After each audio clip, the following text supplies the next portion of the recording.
Divisibility rules is the way of determining whether a given number is divisible by a divisor without actually performing the division. Usually it is done by just examining the digits of the given number. So divisibility rule is a very easy way out to find whether a given number is divisible by a divisor or not, rather than wasting time in actual calculation. Divisibility rules also help us in finding the remainder if the divisor is not divisible by a given number. If the divisor is divisible by a number, the remainder would have been 0. If it is not divisible, the remainder would be obtained by applying the divisibility rule. So let's look at the common divisibility rules that we have. If I have to check the divisibility by 2, I would look at the last digit of the given number. The last digit should be divisible by 2 or could be 0. So I will only look at the last digit. I will not look at the rest part of the number. If the last digit is divisible by 2, that means it's a multiple of 2. It should be 2, 4, 6 or 8, or should be 0. A number is said to be divisible by 2. All the numbers which are powers of 2 will follow the similar divisibility rules. So if I look at the next power of 2, which is 2 square, which is 4. So if I just go about 4 and look at and extend the similar divisibility rule, I would look at the last 2 digits. Instead of a last digit, I would look at last 2 digits. Last 2 digit should be divisible by 4 or should be 00. Similarly, if I have to check the divisibility by 8, which is what? 2 cube, this is with 2, this is with 2 square, and this is with 2 cube. I will look at the last 3 digits. Since the power is 3, I will look at the last 3 digits and I will not look at the rest part of the number. If the last 3 digits are divisible by 8 or 000, the number is divisible by 8. I would only look at the last 3 digits. Let's move ahead. Let's look at the case of 3. So to check the divisibility with 3, I will sum up all the digits of the number. This is not the digit sum. Digit sum is a single number. What I'm just doing is plain sum of digits. If the sum of digits is divisible by 3, the number is also divisible by 3. So I would only look at the sum of digits and checks its divisibility with 3. Any power of 3 would follow a similar rule. So I look at 3 square, which is 9.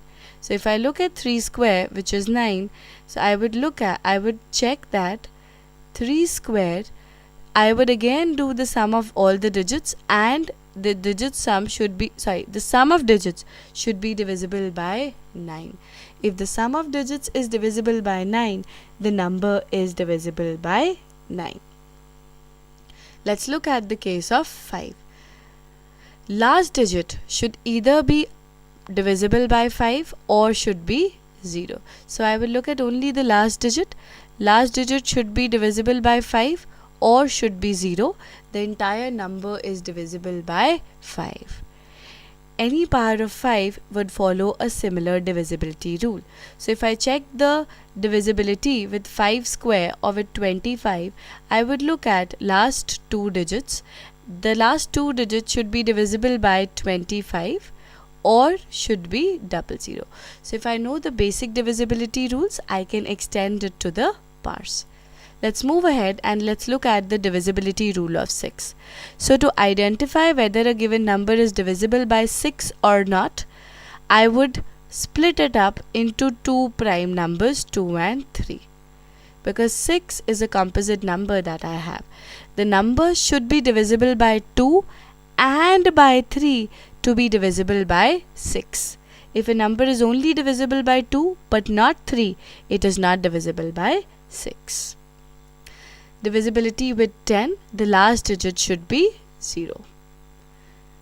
Most important is your divisibility with 11. To check the divisibility with 11, I will divide the number into 2 series of alternate digits. The difference of the 2 series of alternate digit difference. I'm talking about the difference in the sum. I'm talking about the difference in the sum of the two series should either be 0 or a multiple of 11. So the difference that you're getting in the two series sum should either be 0 or a multiple of 11 for the number to be divisible by 11. So for example, I take the number as 1. I take the number as 1, 3, 3, 1, 7, 2, 9. So I look at the two series that I get, 9, 7, 3, and the second series will be 2, 1. I'll just remove this 3 from here. 2, 1 and 1. So if I just look at it, 9 plus 7 plus 3. So this gives me 19. 2, 1 and 1. This is 4. Now if I look at the difference between 19 and 4, it comes out to be 15. Since 15 is not a multiple of 11, the entire number 131729 will not be a multiple of 11. Let's look at another number, 1331. So I'll get two series, 1, 3 and 1, 3. This sum is 4, this sum is 4. If I find out the difference between the two series sum, that is coming out to be 0. So that means this number is divisible by 11. Let's look at the case of 12. 12 again is not a prime number, so we'll break it into two factors such that the two factors that you have are co-prime to each other. Since 4 and 3 are co-prime to each other, I would check the divisibility with 4 and with 3. So the number has to be divisible by 4 and by 3 for it to be divisible by 12. Now if a number is divisible by any divisor, the remainder would be 0. If the number is not divisible by the divisor, there would be a certain remainder. The divisibility rules also help us to find out the remainders. For example, I have to check the number. Let me take an example that we have the number 52 and check the divisibility with 3. Now if I do the sum of the digits, it is coming out to be 7. Since 7 is not divisible by 3, 52 is not divisible by 3. Whatsoever is the remainder that 7 gives with 3 will be the same remainder that 52 would also give with 3. So 7 divided by 3 gives a remainder of 1. 52 when divided by 3 would also give a remainder of 1. So divisibility rules also help us in finding out the remainders. Let's move ahead and let's look at the divisibility with 7, 13, 17 and 19. Now these are the divisibility rules that you could choose to remember. However, even if you don't remember them, you can do a normal division. So if I have to check the divisibility with 7, what I'll do, I'll double the last digit. So whatever is the number that I have, I'll separate the last digit, double it, subtract it from the remaining leaded truncated number. If the result that I got is divisible by 7, then the original number is divisible. Apply this rule over and over as required. So for example, if I have the number which is 521, what I'll do, I'll remove this number. I'll double it. So I get 2. From the remaining part of the number, I'll subtract 2. The number that I get is 50. Is 50 divisible by 7? No. That means this number 521 is also not divisible by 7. So look at another number 323. Remove this part of the number, double it, subtract it from the leftover number that you have. What are you left with? 26. Is 26 divisible by 7? No.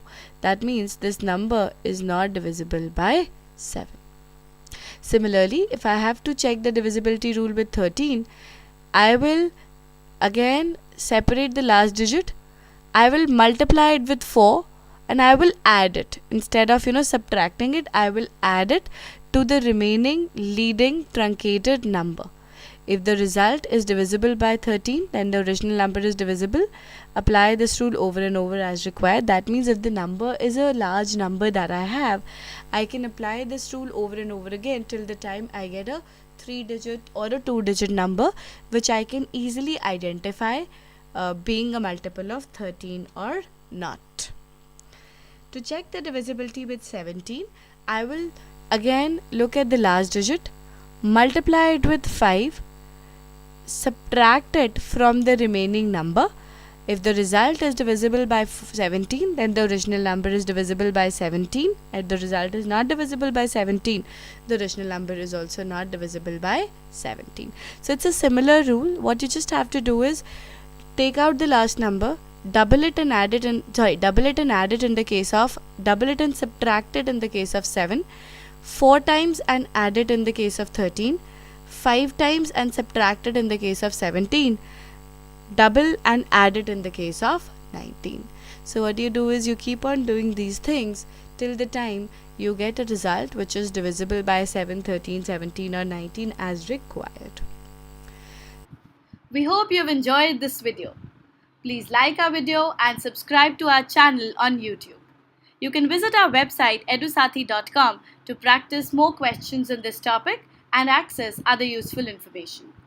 Like us and follow us on Facebook and Twitter to get exam related information and other such updates. We wish you all the best for your preparations. Thank you and have a good day.